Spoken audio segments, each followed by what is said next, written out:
पंचायत आम निर्वाचन 2021 जैसा कि आप सभी अवगत हैं कि राज्य निर्वाचन आयोग द्वारा उसकी घोषणा कर दी गई है। तो पूरे राज्य में 11 चरण चिन्हित किए गए हैं, जिसमें कि विभिन्न जिलों में चुनाव किए जाएंगे, कराए जाएंगे 6 पदों के लिए।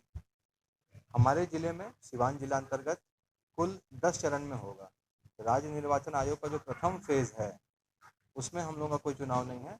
Second phase onwards, second, third till 11th, दूसरे से 11वें तक में हमारे 10 चरण में कुल चुनाव होंगे। कुल 19 प्रखंड, 6 पद के लिए यहाँ पे चुनाव होने हैं। जैसा कि आप सभी अवगत होंगे कि नए नगर निकाय बनने से पूर्व हमारे जिले में 293 ग्राम पंचायतें थीं। तो नए नगर निकायों के बनने और क्षेत्र विस्तार के होने के कारण अब 283 पंचायतें रह गई हैं, जिसपे आम निर्वाचन संपन्न होना है। तो इसी हिसाब से यदि देखा जाए तो जो 6 पद हैं हमारे यहाँ, 283 पंचायतें अब क्योंकि बची हैं जिसपे चुनाव होना है, तो 283 मुखिया, 283 ग्राम कचहरी पंच, 3889 ग्राम पंचायत सदस्य, 3889 उतने ही ग्राम पंचायत पंच, 41 जिला परिषद, पहले भी 41 ही थे, अभी भी 41 हैं, और 395 पंचायत समिति के सदस्यों का निर्वाचन होना है। 4 पद ऐसे हैं जिसका ईवीएम के माध्यम से होगा और 2 पद ऐसे हैं जिसका बैलेट के माध्यम से निर्वाचन संपन्न होना है। तो जो 4 पद जिसका ईवीएम के माध्यम से होना है वह जिला परिषद, पंचायत समिति, मुखिया और वार्ड सदस्य। इन चारों पदों के लिए चुनाव M2 मॉडल ईवीएम से होंगे, जो कि हमारे जिले में पर्याप्त मात्रा में अवेलेबल हैं। 2 पद ग्राम कचहरी पंच और सरपंच, ये बैलेट के माध्यम से संपन्न कराया जाएगा, जैसे पहले पंचायतों के चुनाव में होता था, जैसे 2016 में हुआ। तो हमारे जिले में कुल 10 चरण में चुनाव होंगे। जो निर्वाचन आयोग का दूसरा चरण जो उनके द्वारा डिक्लेयर किया गया है, उसमें हमारा चुनाव कार्यक्रम चालू होगा।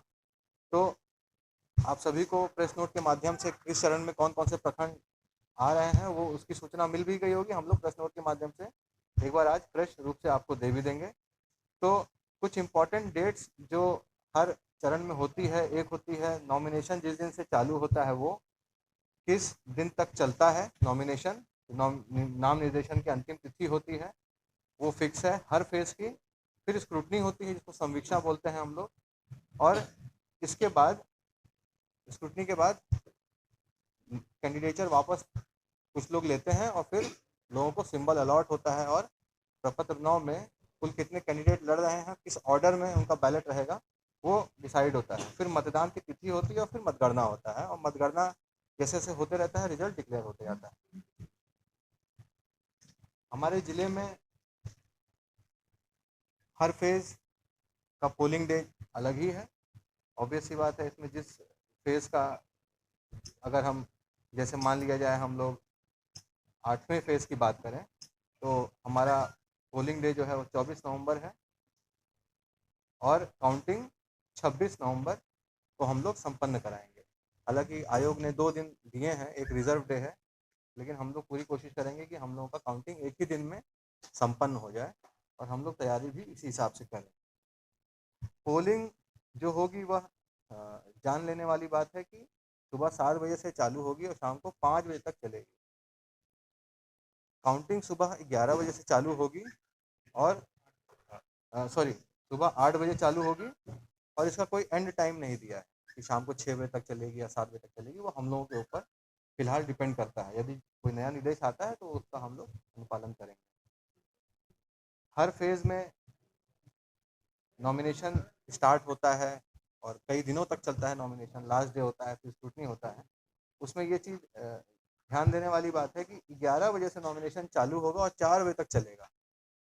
तो 11 बजे से पहले नहीं लिया जाएगा और 4:01 पे भी नहीं लिया जाएगा। मतलब थोड़ा भी विलम्ब होगा 4 बजे के बियॉन्ड तो उस दिन नहीं लिया जाएगा। और जो लास्ट डेट है नॉमिनेशन का, उस दिन के 4 बजे के बाद कोई भी नॉमिनेशन एक्सेप्ट नहीं होगा। हमारे ज़िले में कुल बूथ की संख्या यदि देखी जाए तो कुल बूथ हमारे यहाँ 3,993। 3,993 में कुछ मूल मतदान केंद्र हैं, कुछ चलंत हैं, जहाँ पे बिल्डिंग्स नहीं मिल पाएँ जिस वार्ड में, वहाँ पे हम लोगों ने चलंत बनाया। कुल 3,993 बूथ हैं हमारे यहाँ, जहाँ पे मतदान किए जाएंगे, मतदान होगा। पहले जैसे आप सभी लोग अवगत हैं, अभी तक हर प्रखंड में स्ट्रांग रूम बनाया जाता था पूर्व में। उसके बाद वहीं पे काउंटिंग भी होती थी और कई दिनों तक चलती थी बैलेट के माध्यम से। लेकिन हम लोगों ने इस बार इसमें एक जो मेजर परिवर्तन किया है, आयोग का निर्देश भी यही है, क्योंकि अभी ईवीएम से हम लोग करा रहे हैं तो समय बहुत बचेगा इसमें। तो अब किसी भी प्रखंड में स्ट्रांग रूम या काउंटिंग नहीं होगी, ये जिला स्तर पे होगी। कुल 4 लोकेशन डिसाइडेड है जहाँ पे स्ट्रांग रूम बनेंगे इन सभी प्रखंड के, और काउंटिंग भी उसी जगह पे होगी। Diet Siwan CTE building, VM high school और डीएवी कॉलेज, ये 4 लोकेशन है जहाँ पे स्ट्रांग रूम की तैयारी चल रही है और काउंटिंग भी वहीं पे होगी। किस प्रखंड का किस जगह पे स्ट्रांग रूम बनेगा और काउंटिंग होगी, ये आपको प्रेस नोट के माध्यम से हम लोग दे देंगे। लेकिन इन्हीं चारों जगह पे हम लोगों का स्ट्रांग रूम होगा और काउंटिंग भी यहीं पे होगी, और इसके लिए बिल्कुल प्रॉपर तैयारी की जा रही है जैसे विधानसभा में की गई थी। तो किसी कैंडिडेट को या उसके इलेक्शन एजेंट या काउंटिंग एजेंट, उसको किसी प्रकार की कोई दिक्कत नहीं होगी, इस बात की पूरी एहतियात हम लोग अपने स्तर से बरत रहे हैं। जिला स्तर पे 22 तरह के कोषांग बनाए गए हैं जो कि आज की तारीख में फुल्ली एक्टिव हैं, और इसमें इन लोगों का एक ट्रेनिंग कैलेंडर आज से कल में इशू हो जाएगा, और विधिवत हमारे सभी कोषांगों को ट्रेनिंग मिल चुकी होगी अगले 10 दिन में। और प्रिसाइडिंग अफसर P1 P2 P3 जो एक प्रथा रही है, उनको भी ट्रेनिंग दी जाएगी। लेकिन यहाँ पे क्योंकि ईवीएम से हो रहा है, पद अधिक हैं, जैसे एक बूथ पे यदि आप देखें तो 4 सेट ईवीएम और 2 बैलेट बॉक्स हम लोग भेजेंगे। तो अमूमन एक ईवीएम और एक वीवीपैट जाया करता था विधानसभा या लोकसभा, लेकिन यहाँ पे 4 सेट ईवीएम जा रहा है। तो यहाँ पे मतदान कर्मियों की ज़्यादा आवश्यकता है, तो इसीलिए कुछ नए तरीके पोलिंग पर्सनल आइडेंटिफाई किए गए हैं। जैसे P3 तक होता था, तो अब P3A, P3B, P3C, अब हमें रिक्वायरमेंट एडिशनल लोगों की है, तो उसको चिन्हित कर लिया गया है, और इनकी ट्रेनिंग भी हम लोग पूरी कोशिश करेंगे कि जो हमारा नॉमिनेशन फेज़ 1 का जो ख़त्म होगा, फेज़ 2 का कह लीजिए, उसके पहले पहले इन सभी को ट्रेनिंग देके पूरे इलेक्ट्रल प्रोसेस से इनको अवगत करा दिया जाए।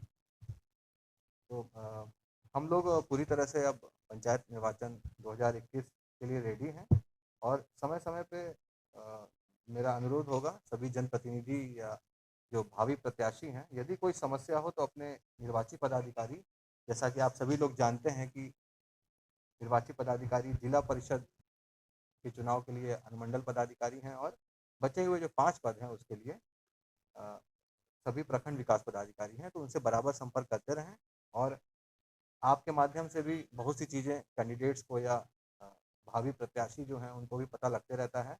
हम लोग भी पूरी कोशिश करेंगे कि प्रेस नोट के माध्यम से जो नई जानकारियां हैं वो आपको दी जाती रहें, और नहीं तो कोई अगर समस्या है तो सीधा आके जिला निर्वाचन पदाधिकारी जो कि मैं होता हूँ, मुझसे भी मिल सकते हैं लोग। और मैं इतना आश्वासन देना चाहता हूँ कि किसी प्रकार की कोई सूचना का अभाव किसी को नहीं रहेगा। यदि किसी को कोई समस्या है तो सीधा आके हमसे भी मिल सकते हैं। धन्यवाद। देखिए, इसमें कोरोना गाइडलाइंस आई हुई हैं, जैसे थर्मल गन है, उसके माध्यम से लोगों की स्क्रीनिंग करनी है, ग्लव्स का इस्तेमाल किया जाएगा, और इस तरह की बातें हो रही हैं, और ये चीज़ें और कोडिफाइड मैनर में लिखित रूप से और प्राप्त होंगी, तो हम लोग उसका अनुपालन भी हम लोग करा लेंगे। लेकिन अभी पोलिंग बूथ पे कैसे तैयारी होनी चाहिए पोलिंग डे के लिए, उसके लिए अभी एक्चुअली काफ़ी दिन है। तो जैसे जैसे गाइडलाइंस हमारे पास आते रहेंगी, उस तरीके से हम लोग उसको निर्देश देते रहेंगे। लेकिन अभी क्या है कि जैसे आप नए गाइडलाइंस को देख रहे होंगे, अनलॉक फेज़ में हम लोग हैं, सारे दुकान, सारे प्रतिष्ठान खोल दिए गए हैं, रेस्टोरेंट 50% कैपेसिटी पे बैठने की बात की जा रही है। तो यहाँ पे किस तरह का रिस्ट्रिक्शन और लगा सकती है निर्वाचन आयोग, वो देखने वाली बात है। तो यहाँ पे ज़्यादा रिस्पॉन्सिबिलिटी वोटर्स के ऊपर छोड़ा गया कि वो खुद कोविड प्रोटोकॉल का पालन करें। जैसे मास्क है, आज की तारीख में सभी के पास है, तो वो खुद लगा के पहुँचें। यदि किसी को इस तरह की दिक्कत हो रही है तो अभी भी जैसे काफ़ी समय है पहला पोलिंग डे के बीच में, तो वैक्सीन ज़रूर ले लें। तो ये कह लीजिए कि कोविड गाइडलाइंस का प्रोटोकॉल हम लोगों की तरफ से ज़्यादा एनफोर्स करने से बढ़िया है, हम लोग रिक्वेस्ट करेंगे कि लोग ही ज़्यादा अभी उसका पालन करें, क्योंकि सारी चीज़ें जब खुल गई हैं तो ज़्यादा रिस्पॉन्सिबिलिटी पालन करने की उनके ऊपर आ गई है, ना कि हम लोग ज़्यादा एनफोर्स करने की ज़रूरत नहीं। हम लोग रिक्वेस्ट ही कर सकते हैं कि आप लोग और उसका पालन करें, क्योंकि थर्ड वेव भी की बातें काफ़ी तेज़ी से हो रही हैं। लोगों के ऊपर काफ़ी हद तक ये दारोमदार है कि इसका पालन करें।